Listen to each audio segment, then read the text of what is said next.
Laura Ackerson was a 27-year-old mother from Kinston, North Carolina, building her life after a difficult breakup. She was smart, determined, and working hard to grow her small marketing company.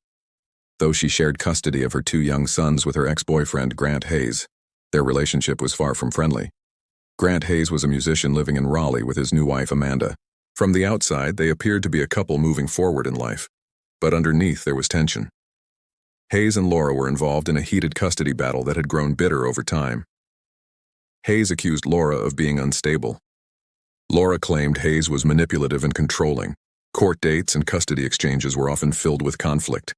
In July 2011, Laura traveled to Raleigh to see her children and attend a custody hearing. She was last seen on July 13th. She never showed up for her scheduled appointments the next day. Concerned, her friends and family tried reaching her, but there was no answer. She had vanished without warning.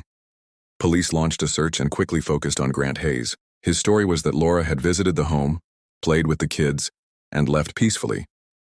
But investigators found his account suspicious. A review of his phone records and financial transactions revealed something alarming. Just after Laura's disappearance, Hayes had rented a U-Haul and traveled with Amanda across state lines to Texas. Detectives traced their journey to Amanda's sister's house in Richmond, Texas. Behind that home, submerged in a creek, searchers discovered a grisly scene. Human remains had been dismembered and packed into coolers. Dental records confirmed the remains belonged to Laura Ackerson. The medical examiner determined she had died from blunt force trauma and possible strangulation. Investigators believed she had been killed in the apartment shared by Grant and Amanda, then dismembered in a bathtub using power tools. The body parts had been driven hundreds of miles to Texas in an effort to hide the evidence. Both Grant and Amanda were arrested and charged with murder. The prosecution argued that they killed Laura to solve the custody dispute once and for all. Evidence showed that Amanda had purchased cleaning supplies and tools used in the crime, and neighbors later recalled hearing loud banging noises from their apartment. Grant Hayes went to trial first in 2013. He tried to shift blame to Amanda, claiming she acted out of rage and he only helped dispose of the body. The jury did not believe his version of events. He was convicted of first-degree murder and sentenced to life in prison without parole. Amanda Hayes was tried separately in 2014.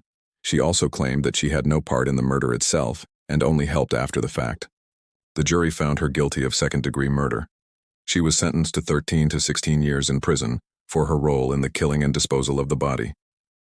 Laura's murder shocked her hometown.